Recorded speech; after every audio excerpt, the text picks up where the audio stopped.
शीतली बेअरिया शीतल तोरे पनिया, कब देव देवता तुम आके दर्शनिया। नमस्कार दोस्तों, मैं हूं ममता तिवारी और आप सभी का स्वागत करती हूं मेरे चैनल ममताज वे में।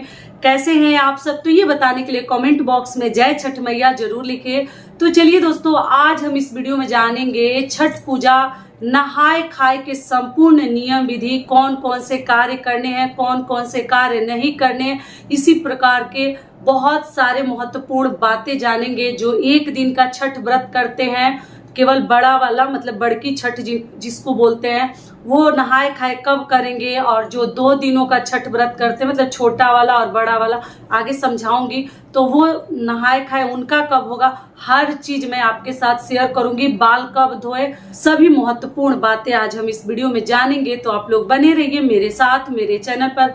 अगर आपको मेरा वीडियो पसंद आता है तो प्लीज आप मेरे चैनल को सब्सक्राइब कर दीजिएगा, बेल आइकन को प्रेस कर दीजिएगा, जिससे कि मेरे वीडियो के नए नोटिफिकेशन आप सभी के पास सबसे पहले पहुंचे। तो चलिए शुरू करते हैं और सभी महत्वपूर्ण बातें जान लेते हैं।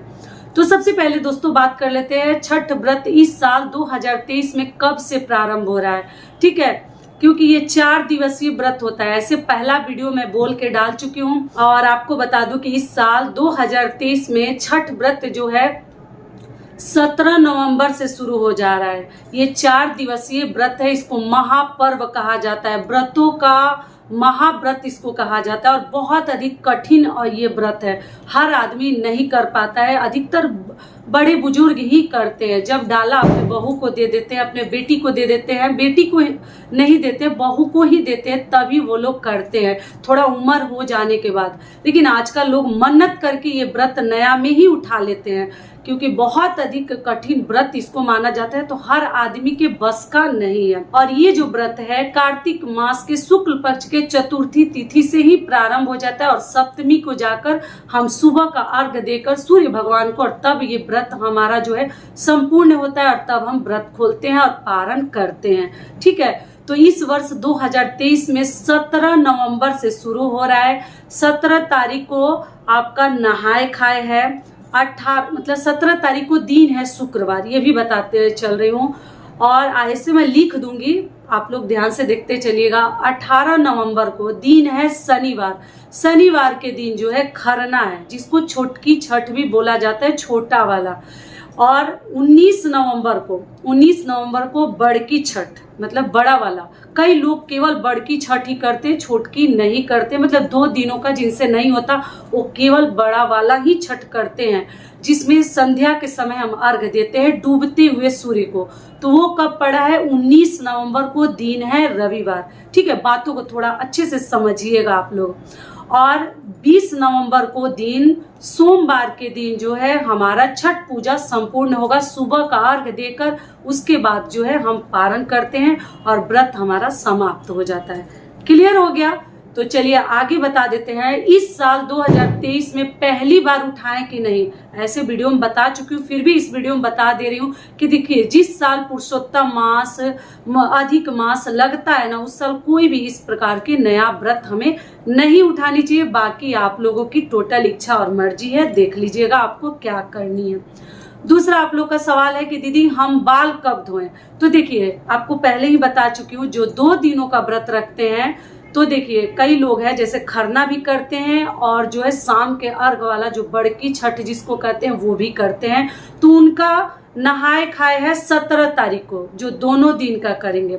और जो केवल एक छठ व्रत करते हैं, एक ही दिन का, जिसको बड़की छठ बोलते हैं, वो जो करेंगे 19 तारीख को उनका व्रत रहेगा, केवल एक दिन का। तो उनका जो है नहाए खाए 18 नवंबर को रहेगा। दिन क्या रहेगा? शनिवार। जिस दिन 2 दिनों वालों का खरना रहेगा, उस दिन जो एक दिन का व्रत रखेंगे उनका नहाए खाए होता है। तो कई लोग अपने अपने इच्छा के अनुसार, अपने ताकत के अनुसार, जितना क्षमता है उसके अनुसार ये व्रत उठाते हैं। तो कभी भी आप लोग जोश में ना करें, जितना आपसे सहन होता है उतना ही व्रत कीजिए। 2 दिनों का भी आप उठा सकते हैं, मतलब खरना और संध्या वाला, शाम के संध्या वाला व्रत जो है, और आप चाहे तो केवल एक व्रत रख कर भी पूजा पाठ कर सकते हैं। आजकल सभी लोग मन्नत करके, ये जो व्रत है ना, छठ पूजा जो महापर्व माना जाता है, ये ऐसा नहीं है केवल बिहार, यूपी और झारखंड के लोग ही करते हैं। हर राज्य के लोग आजकल कर रहे हैं, जो भी मन्नत कर रहे हैं बच्चे के लिए, संतान के लिए, नौकरी के लिए, और भी जो मतलब कामना है तो लोग मन्नत कर रहे हैं, और माता अगर पूर्ण कर देती हैं तो लोग छठ व्रत जो है उठा लेते हैं। लेकिन कई ऐसे घर हैं जिनके यहाँ सहता ही नहीं है तो वो नहीं करते हैं। तो चलिए अब आगे बात कर लेते हैं कि देखिए 17 नवंबर को नहाए खाए है। तो नहाए खाए के दिन नियम क्या है कि आपको क्या करनी है, उस दिन बाल आप धो सकते हैं। शुक्रवार है, एकदम बाल धो लीजिएगा। और जिनको 18 तारीख को नहाए खाए करना है, एक दिन वालों को, वो भी 18 तारीख को शनिवार पड़ रहा है, फिर भी आप लोग बाल धो सकते हैं, क्योंकि व्रत में इतना सब नहीं लिया जाता है। और नहाए खाए के दिन बाल धोकर शुद्ध सात्विक भोजन हमें करनी चाहिए। आप जब कभी भी अपना नहाए खाए करते हैं, जो करते हैं उनको मालूम होगा कि उनको कब करनी है। तो 2 दिनों के लिए हम बात कर रहे हैं। तो 17 तारीख को हमारा नहाए खाए रहेगा, और उस दिन जो है हम अच्छे से सुबह में स्नान ध्यान कर लेंगे।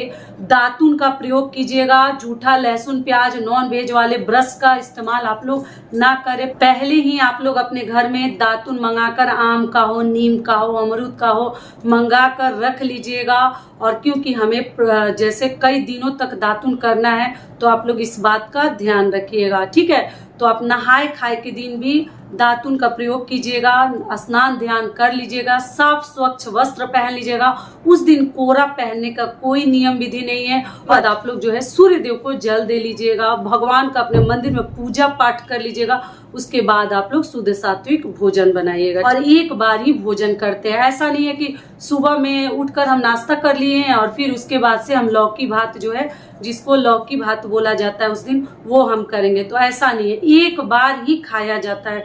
और साफ और स्वच्छता का एकदम ध्यान रखिएगा, साफ सुथरा करके एकदम किचन रसोई घर को आप लोग स्वच्छ करके ही वहां पर भोजन बनाइएगा।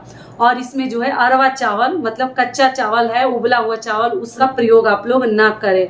कच्चा चावल का भात बनाते हैं, और चने की दाल का मतलब दाल बनाते हैं, चने की दाल लीजिएगा। अरहर भी आप ले सकते हैं, मसूर मूंग वगैरह नहीं लिया खाया जाता है। और चना का दाल और लौकी का इसमें बहुत अधिक मतलब महत्व माना जाता है इस व्रत में। तो आप लोग लौकी की सब्जी, पकौड़ी वगैरह आलू का आप लोग बनाकर खा सकते हैं। बैगन मूली वगैरह ना खाए, जो छठ मैया को चढ़ता है वो सभी चीजें हमें नहीं खानी चाहिए। और कार्तिक के मास में तो बैगन का सेवन ना ही करे तो ज्यादा बेहतर है। क्लियर हो गया। और सरसों तेल का इसमें प्रयोग नहीं किया जाता है। आपको जो है बिना लहसुन प्याज का ये भोजन बनता है, और उसमें जो है घी का प्रयोग किया जाता है। आप घी का भी कर सकते हैं या मूंगफली के तेल का भी कर सकते हैं, अपने बजट के अनुसार कीजिएगा। लेकिन घी का करें तो ज्यादा बेहतर होगा, शुद्ध घी में ही हमें बनानी चाहिए। ये भी क्लियर हो गया। और आपको क्या ध्यान रखनी है, बर्तन वगैरह साफ सुथरा होनी चाहिए, क्योंकि जो भोजन हम बनाते हैं ना उसको अगियारी भी देते हैं, मतलब हवन करके पूजा पाठ करके भोजन ग्रहण करते हैं। या गैस पे ही, गैस चूल्हा अगर आपका है तो उसी के ऊपर अगियारी थोड़ा सा मतलब आग के ऊपर अग्नि देव को चढ़ा दिया जाता है, उसके बाद भोजन करते हैं। और अग्रासन भी निकाल देते हैं पशु पक्षियों के लिए, गाय मिल जाए तो और भी बेहतर है।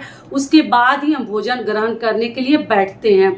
जो भी आप बनाए हैं एक साथ परोस लीजिए, और आप जो है तब भोजन कर सकते हैं अगियारी देकर। और आप जो है पशु पक्षियों के लिए निकाल कर, गाय को ही निकाल दे तो ज्यादा बेहतर है, मिल जाती है तब। ये हो गया। अगली चीज आपको क्या ध्यान रखनी है कि आप जो गैस चूल्हा साफ सुथरा होना चाहिए। ऐसा नहीं कि उस चूल्हे के ऊपर आप जो है नॉनवेज वगैरह बनाए हैं, ऐसे चूल्हे पर कभी जो है नहाए खाए का भोजन आपको नहीं बनानी है। या तो मिट्टी के चूल्हे पर बना सकते हैं, या तो नया ओवन आप लोग ले सकते हैं। एक बर्नर का भी ले लीजिएगा, पिछले वीडियो में सब कुछ समझा चुकी हूँ। ये भी हो गया। तो इस प्रकार से हमें नहाए खाए के दिन ध्यान रखनी है, और बाल वगैरह धो लीजिएगा। उसके बाद से आप लोग पूछे हैं कि दीदी अगर हम एक ही व्रत करते हैं तो शनिवार को क्या बाल धो सकते हैं? अगर हमारा 18 तारीख को 18 नवंबर को दिन शनिवार को नहाए खाए है तो जी शनिवार को भी आप धो सकते हैं, क्योंकि व्रत में इतना नहीं लिया जाता है। और छठ व्रत में आपको पक्का बाल धो लेनी चाहिए, उसके बाद ही व्रत की तैयारी में हमें लगनी चाहिए। सारी बातें आशा करती हूँ आप लोगों के समझ में आ गया होगा। तो ये वीडियो मेरा यही तक का था। आशा करती हूँ, उम्मीद करती हूँ कि इस वीडियो से आप लोगों को बहुत अधिक लाभ मिलेगा। फिर मिलती हूँ एक नए वीडियो में, तब तक के लिए नमस्कार। स्वस्थ रहिए, सुरक्षित रहिए और जहाँ कहीं भी रहिए खूब खुश रहिए। और वीडियो पसंद आता है तो चैनल को पक्का सब्सक्राइब कर दीजिएगा और वीडियो को लाइक कर दीजिएगा और किसी के काम में आए तो शेयर भी कीजिएगा। धन्यवाद। जय छठ मैया।